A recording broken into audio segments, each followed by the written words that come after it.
Everybody happy? Everybody still saved? Well, I just want to check up, see if you're saved.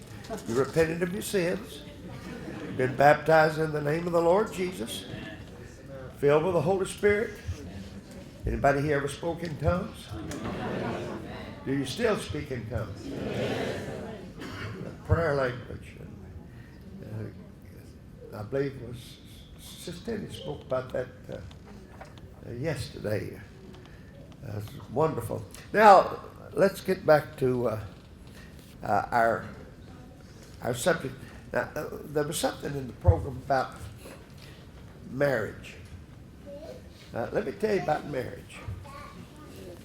Once that knot is tied, it'll stay tied if you don't pick at it.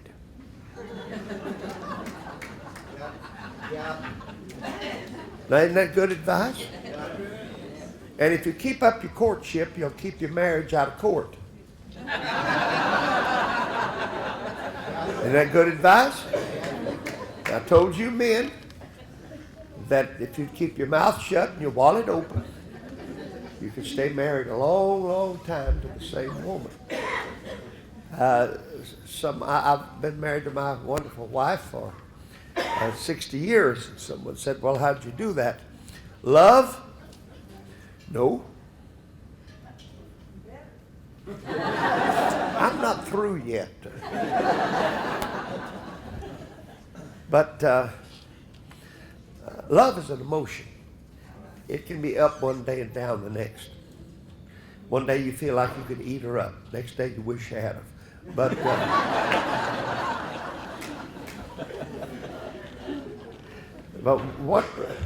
what's been important in our lives is the fact my wife's my best friend. And when you can't communicate on the highs and lows of the apex of love, which is an emotion, if there's a steady line through that whole graph of friendship, you can always meet on the level of friendship. My wife is my best friend. But I tell you how we've stayed married. It's a word called commitment. Commitment. That's what keeps marriages together. You made a commitment. Good times, bad times, high times, low times, right times, wrong times, white times, black times, whatever. We're committed to one another. We made a vow and a promise. And we're living in a generation that's not germane to this generation. They are not committed to commitment. Period. You know, they don't stay on the same job, and career changes. You know, they always shifting from one place to the next, and they don't commit to marriage. It's just part of the culture. But you've got to be committed to one another, and just make up your mind that we're going to make it. I've often said that divorce has never been in our vocabulary. Murder, yes, but divorce, no.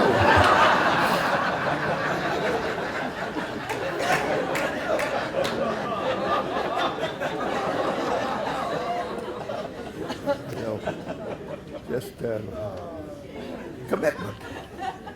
Let me tell you fellas something. Don't ever leave anything unsaid to your wife that some other man could say to her. That's right. If she's, you know, compliment her. And that's right. You fellas cut your eyes at her right now and compliment her. Tell her you appreciate her, you love her, that she looks good in that outfit, that dress, and you appreciate her. That won't hurt you one bit. And when they do, ladies, don't die of a heart attack. Accept it for what it's.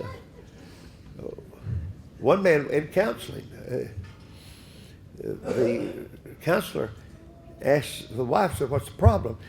She said, "He never tells me that he loves me." And he looked at her, he said, "When I married you, I told you I loved you, and that stands till I revoke it." That's not going to work, you know, at all.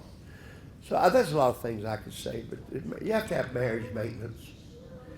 You work on it. And in the ministry, we're not immune to problems. It comes. communication problems, and we don't always see eye to eye, but just communicate. Two phrases it's very, very difficult to leave out of your vocabulary, but it would be well if you could learn, and I'm still working on it. You always, or you never. Try to leave those words out of your vocabulary. So that's just a mini course on how to stay married. First place, it's the will of God. It is the will of God. So if you want to do God's will, want to please the Father, well, just hang in there and communicate, talk. Why y'all looking at me like that? We invade a comfort zone here. And there's a difference between a marriage that is maturing and one that's growing stale. Marriage matures. It's not always 4th of July in the bedroom. And it matures. And you have to understand that. But that doesn't mean it's getting stale. Just communicate. Talk to one another. My wife and I, we still talk. I heard about an old gentleman a long time ago that he and his wife, they were celebrating, I think, their 70th wedding anniversary. Someone asked him how he'd stayed married to the same woman 70 years. He said, well, I'll tell you what. Said, the day we got married, we made an agreement that we would never go to bed angry with one another, because the Bible said, be ye angry, sin not, let not the sun go down upon your wrath. And they said, well, it looked like it worked. He said, it did. He said, of course, we got awful tired staying up all night a few times.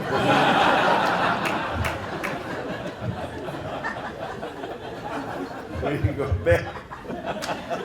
bed angry. And keep life in your marriage. The Bible said to enjoy the wife of your youth. You know, it says that. So he must have been talking to an old man. Said, just enjoy life. And you can do it. It's a give and a take. It's little times of misunderstanding. I'm sorry they put marriage on this thing, so I'm going to talk about marriage a little bit. And you have to work on it. It's marriage maintenance. Don't take it for granted. It's the most important thing in your relationship with your wife. Is vital, and it's important. And you're into it, you may as well be happy at it. That's right. Just keep working on it. That's sweet, darling. I hope that we stay together and make the rapture together. I mean that. She's the love of my life, still is, always will be. And I don't mind telling her that publicly or privately. So just work on it, okay?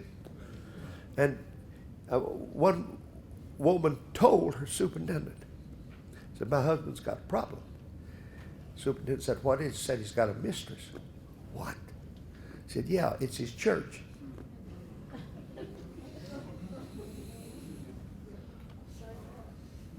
You understand that? You don't let anything so distract you from your family relationships till they begin to shrivel and die. You know, well, I've got to tend to the work of the church. Well, you've got some work to do at home too, a little marriage maintenance. So God bless you. That's Sister Tenney, you want to say something? Why not? I'll give you equal time. Say something. Come on. It's okay. We didn't practice this. Just stay right there. It's quite evident we didn't practice. You know, I grew up in a pastor's home. So I've ever known both my mom and my mom were preachers when I was born. So I've lived my whole life in in ministry. But I think sometimes, in fact, I know that I have heard older preachers say that they made a mistake in thinking that if they took care of the work of God, that God would take care of their family. That is not the way God set it up. Your family is primary. In fact, I think the family supersedes the responsibilities to the church. Not to God, but to the church. Because after all, your family is the church. And I think that's the first obligation. And it's sometimes, especially for women, sometimes we get it mixed up and we think our children come before our husband. But that's not the way God set it up either. My first responsibility in relationship is to Him. Because, believe it or not, I was good to my kids. And they grew up and got big enough to do something and left me. That's the way life goes on. So your children are not going to be your children forever. They are in a sense, of course, but they go on with their life. But your relationship with your mate, your spouse, is what is the most important. Plus the fact that that is where your children learn to relate to their future spouse is in love. And so I think it's the very most important. I want to share one thing that I shared recently with a mother that she said it absolutely helped her immensely. In the early years of your life in your family, your children naturally look to the mother more than they do the father because they spend more of their time there. But there comes a time when in maturing, they turn that major reference point to the father. And that can be a very difficult time. I remember that happening in our family. And Tom and his wiseness, he'd been traveling around all over the world, and I was the one in the family. And then suddenly, they challenged me. Not ugly or bad, but they would just say, well, I want to talk to Dad about this. You want to talk to Dad about this? I've been the one here that's been taking care of you. That's kind of the way you feel. But then he told me, he said, look, what you got to realize is Tommy has to learn to think and act like the man of the house he will be someday. So he needs more of him. And then with Terry, I remember it very well with my daughter. And I resented the fact that she started consulting with her father more than she did me. Still does. That is true. I'm here on the front row while y'all are talking. But he very wisely said to me, he said, Terry is growing up. She was dating the man that she finally married at that particular time. And he said, she has got to learn to relate to a man in her life more than she does to the woman in her life. So, life is a continual progression. Seasons come. And then there's another very serious time in a marriage, and that's when the children are gone and you're finally left alone with your mate again.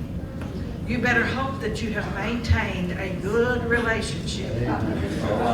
And let me just tell you this, maybe it'll encourage you. We're in our 60th year of marriage.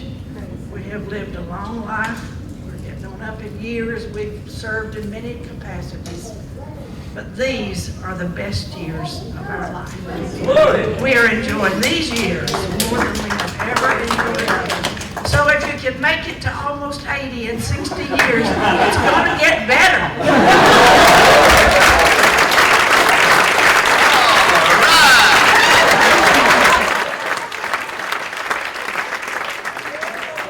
I just think I'll keep her another 60 years. But, learn to laugh together and cry together, make mistakes together, apologize. I got one more thing. Uh-oh. Uh-oh. I did, but then you sat down. In this business of communication, men don't talk much. Anybody ever notice that? He said men are headliners. They just want the headlines. And women want the details. That is right. And God made us that way, we can't help it. But understand that and learn, practice. It's worth it, folks. It's worth it for you to practice. From the man's standpoint, listen. And then not only listen, please respond. If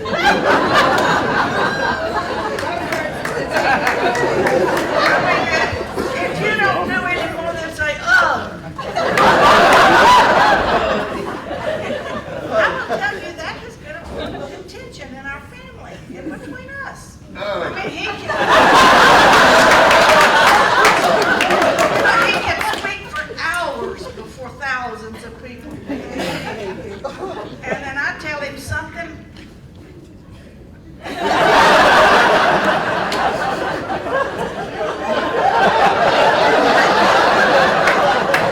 But he is getting better because he is learning and he has practiced and he responds better now after 60 years.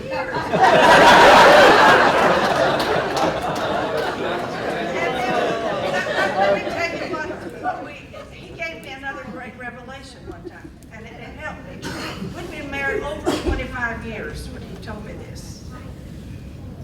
I had been going on and on, he comes in and I just, everything comes out, I just want to talk about everything, tell him everything. And so one time I said, why can't you discuss with me? Why can't you respond to this? And this is what he said, and it was a light that came on. He said, when you tell me of the problems and the concerns and the worries you have, I feel like I have to be responsible to solve them. And when I don't have an answer and I don't know what to do, I don't know what to say.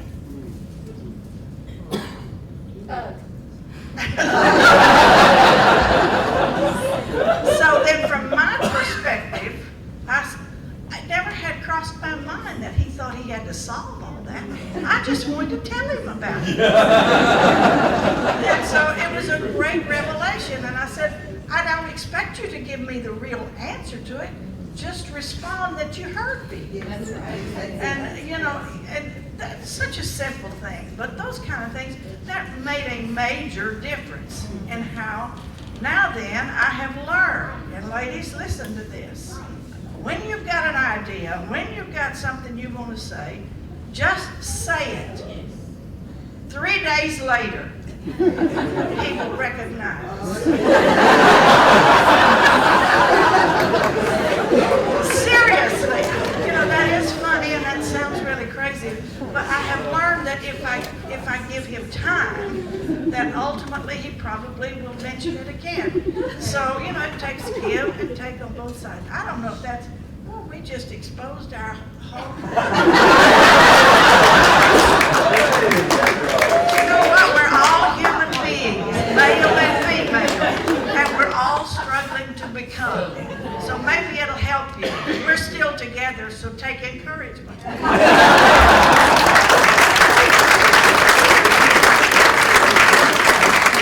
The old song we used to say, and when the battle goes,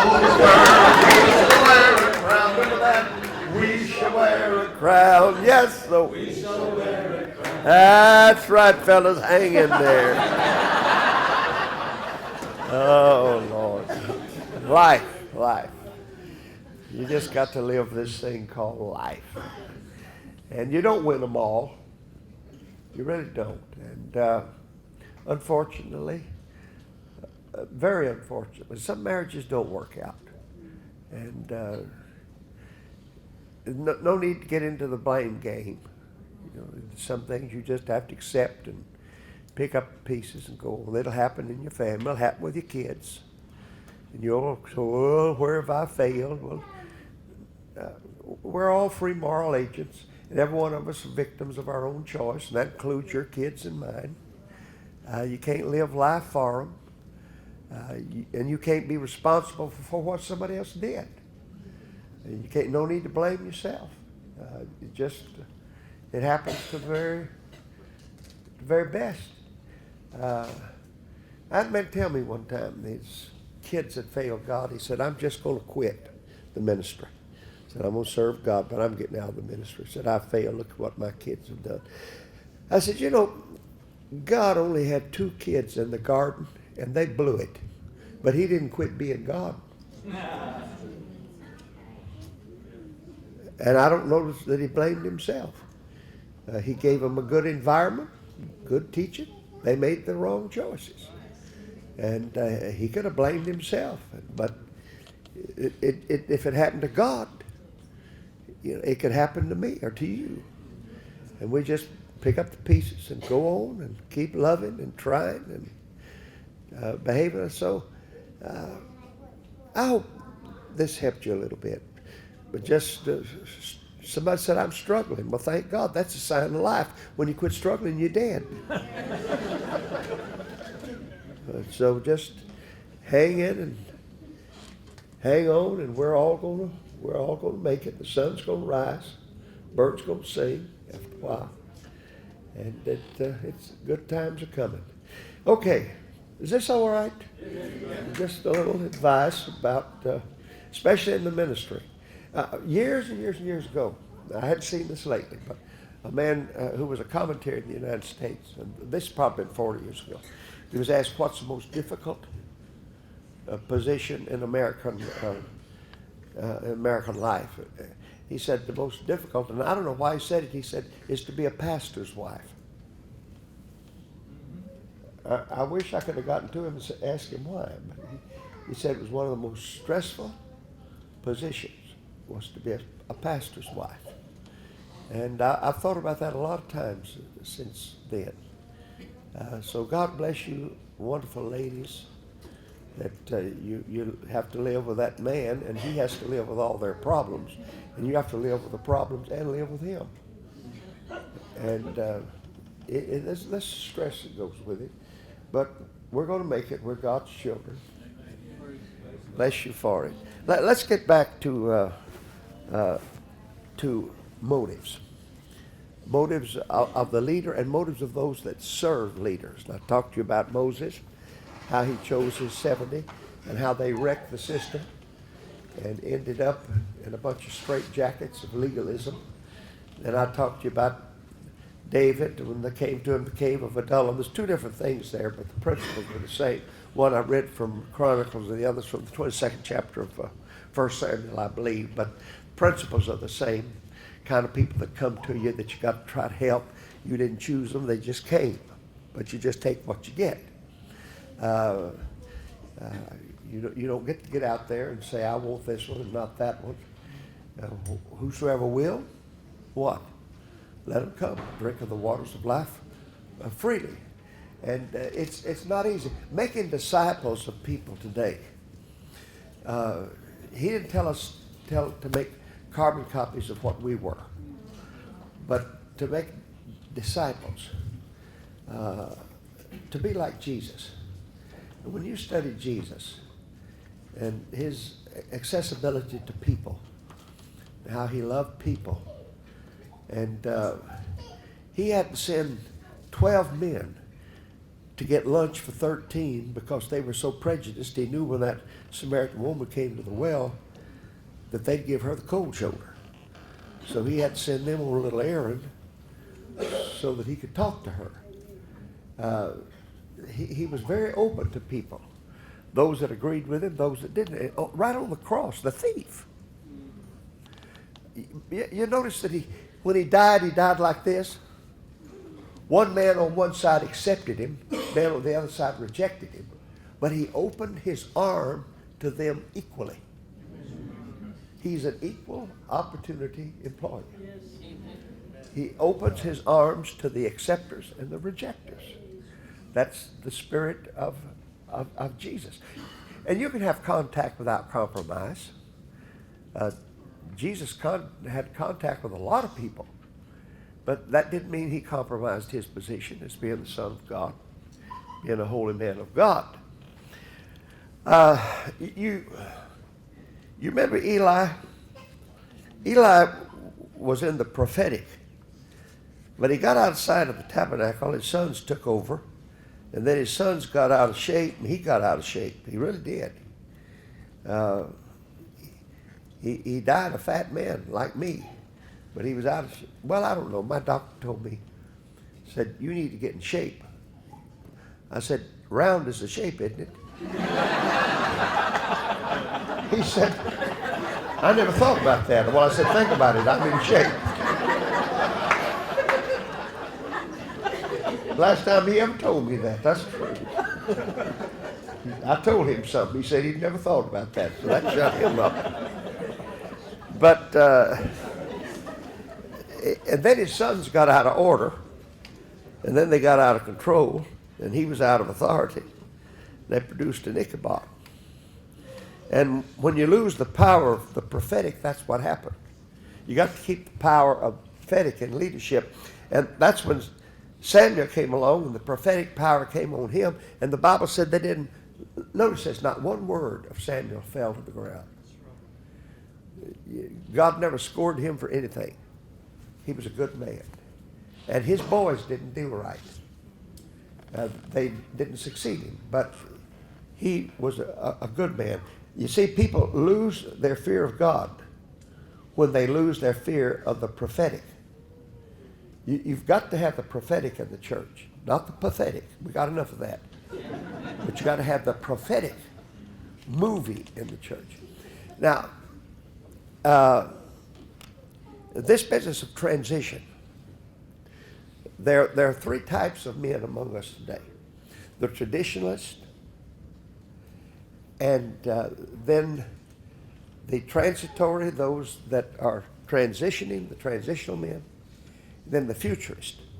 Now, your traditionalists, they don't even want to change a method. If you change a method, it's compromise. And then your men that are trying to transfer situation, they're a bridge, and both sides walk on them. They're trying to join together the futurist and the traditionalist. So John the Baptist was a transitional man. And both sides, the law and the prophets were unto John. So he caught it from both sides. And then you got your futurist. You know, your visionaries, we call them, and that's great. But if a visionary is not careful, he'll streak so far ahead of the troops until he loses communication. And that's not leadership. And these three types of men are to complement and not compete. We need this tension of completion. But not if any one group thinks that they've got the market cornered on God. They need to be able to dialogue. We are in a different age. Methods that worked when I first got saved, we don't use them today.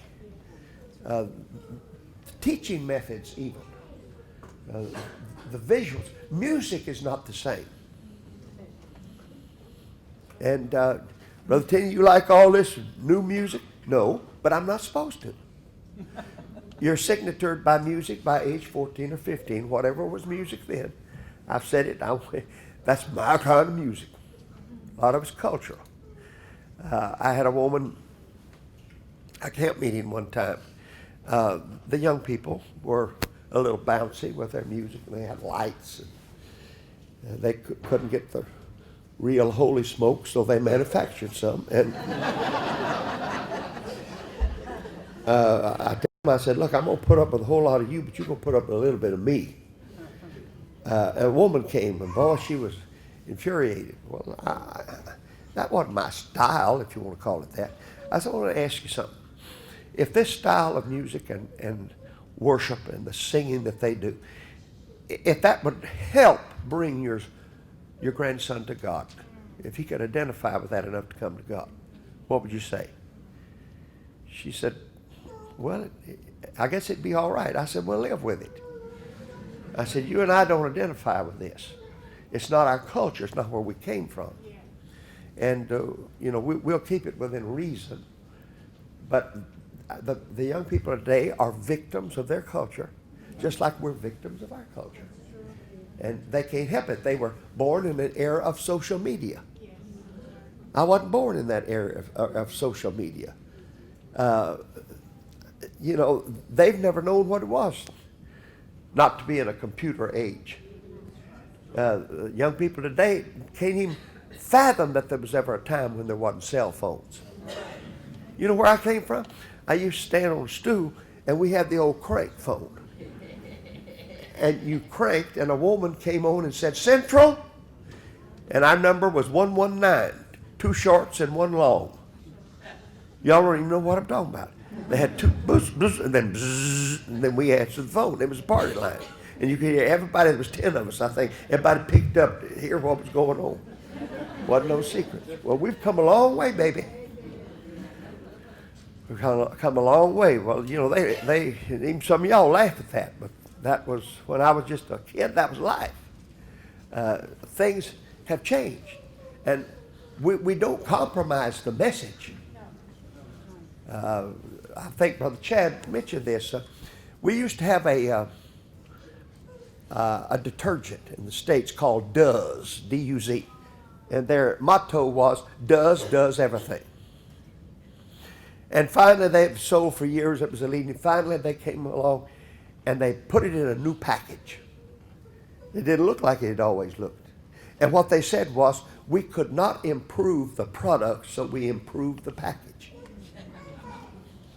So we can't improve the product, but it's just packaged a little different. And that doesn't mean that we compromise it. And neither does that mean that there's a difference between taste and truth, or tradition and truth. Now, you don't ever compromise truth. But in fact, music is it's a taste. You can go too far either way. My favorite music are the old hymns. You get somebody singing "Great Is Thy Faithfulness," and my spiritual taste bud do handstands. But this new group, they sing a lot of 7-11 songs. 7 words 11 times and called it a song. I mean, I get it after 10 times. I get it.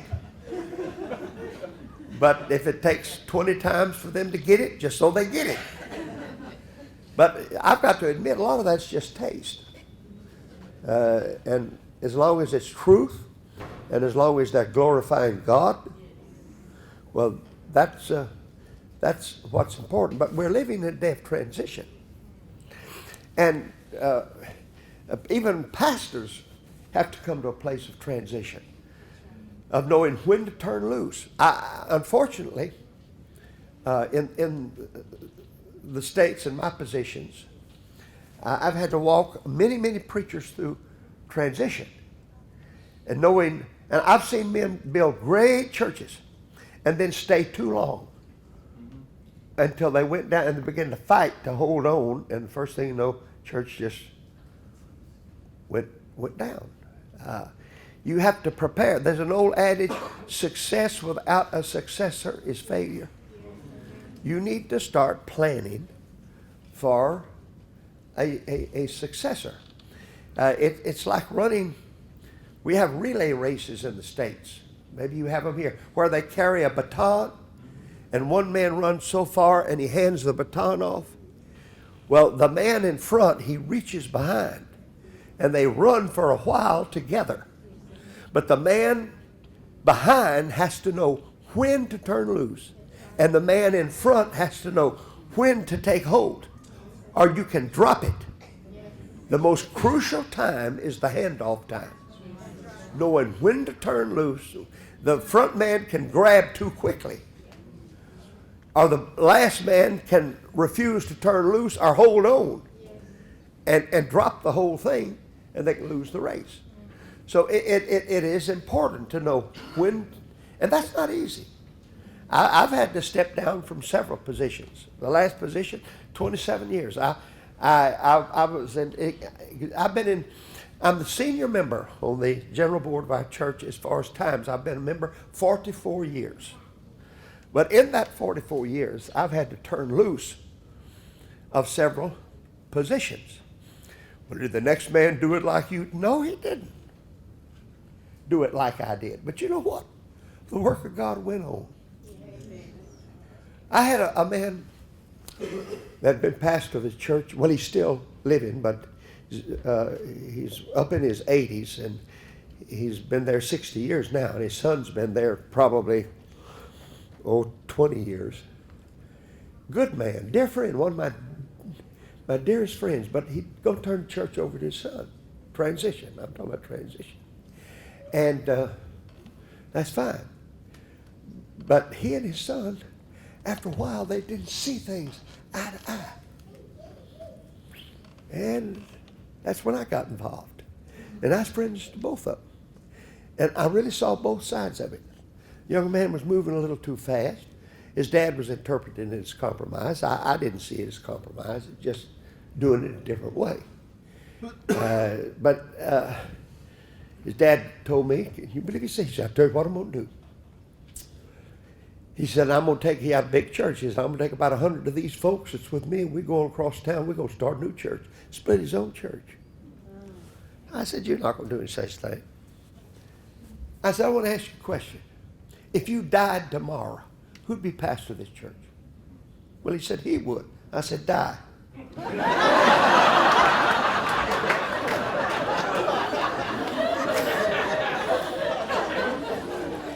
I didn't mean literally die, but I said, just act like you're dead.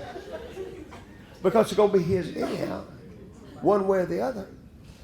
And now today, it's beautiful. They had patience. They worked through it. It took time. It took adjustment. It took, compromise is not a bad word. It's when you give up a little and I give up a little for the mutual benefit. I'm not talking about on the message, but if you've been married any length of time and you say you've never compromised, you're a liar. That's the only way you stay married. You got to compromise a little bit. So, but it is so important to provide. Now, let me tell you what else. I'm talking about motives and letting the work of God and what's best for the work be your primary motive, not what's best for me. Prepare for retirement financially. Well, I can't. You can do what you want to do. If there's a certain amount you pay your tithes, then you need to pay yourself for your retirement and just act as if it didn't exist. You may have to do without some things, but somewhere down the line, you'll be glad that you did. And it can be done, be it little or much, but prepare. Don't wait till the very end, and then you got to just hold on. And this can be catastrophe. Not always, but I said it can be. Well, when I get old, my church is going to take care of me. Wait a minute. People are people. And they follow who feeds them. And you get another man in, and you just, he may promise you the moon to get that church. But then you get a little financial tight. And the first thing you know, the money's not there. And the next thing you know, you're the one that's cut off. And then there's bad feelings. And it works sometimes. It does. I'm not saying it never works. It does. But it's not the best arrangements. And I say that because of what I've seen in times past. A father-son handoff is a good thing because usually they flow in the same anointing. But it's not always the will of God. So, and I've seen some catastrophes when fathers virtually forced the church to take it because it was a son. And trouble came.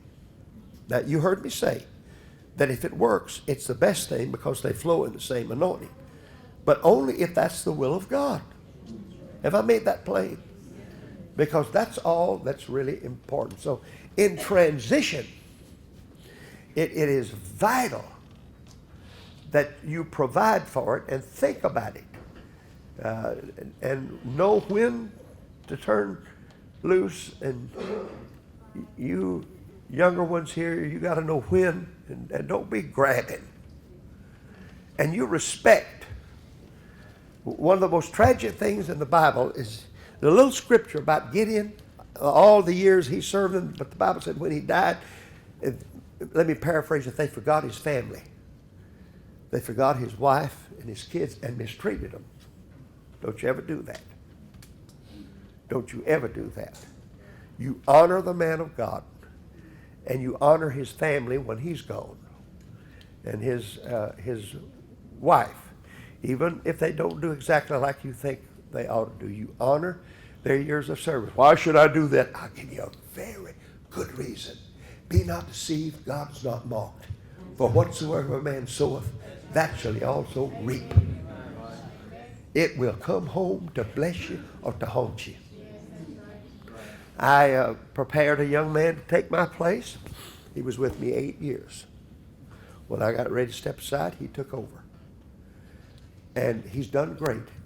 Has he done everything like you? Nope. He doesn't have the same style of leadership that I had. But he's good. He's honorable. He believes the truth. Preaches the truth. Loves people. Loves me. We get along great. If he wants my advice, he asks for it. Because advice unasked for is seldom heeded. Now, we're close enough till if I see something that I think he's fixing to get blindsided, I'll tell him. We had a little situation here a couple of years ago. He's close enough to me till when we're alone, I'll call him by his first name. I said, Kevin, this is such a fixing to happen. I said, I'm going to handle it. Our district's unique. They made me bishop, which doesn't mean one thing. It really doesn't. It's a difference between real coffee and Sanka. Decaffeinated, same flavor but no power. But I told him, I said, I'm going to handle this. Because either way this goes, it's going to be a problem.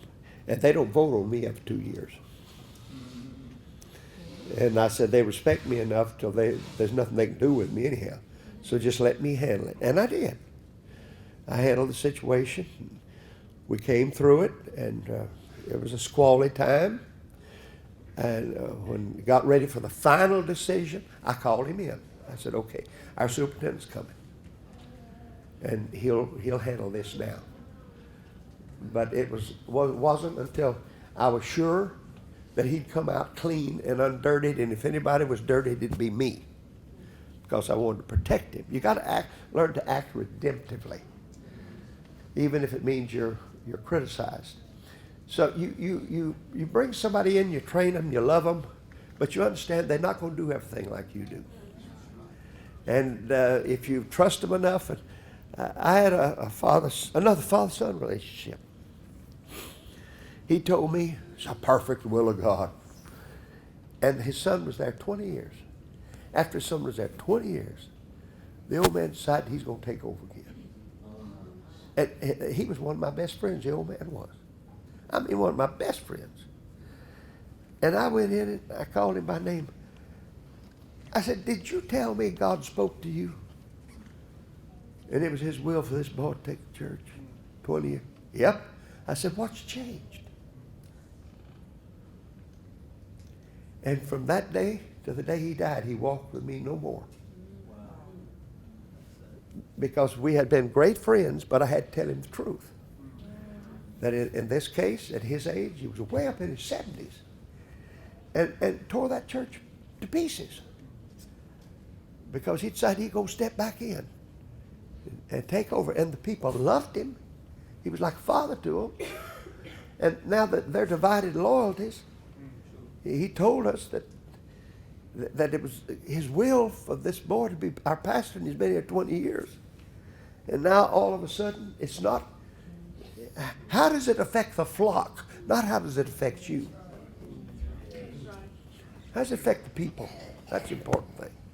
So you just work at it, and if you're going to back off and turn loose, back off and turn loose. If they need you, they'll, if you can have a understanding about if I see something, you mind if fine. I've invaded your comfort zone.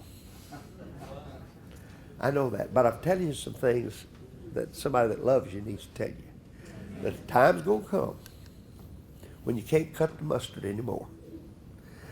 And I don't think like I used to think. I'm not as quick on my feet as I used to be.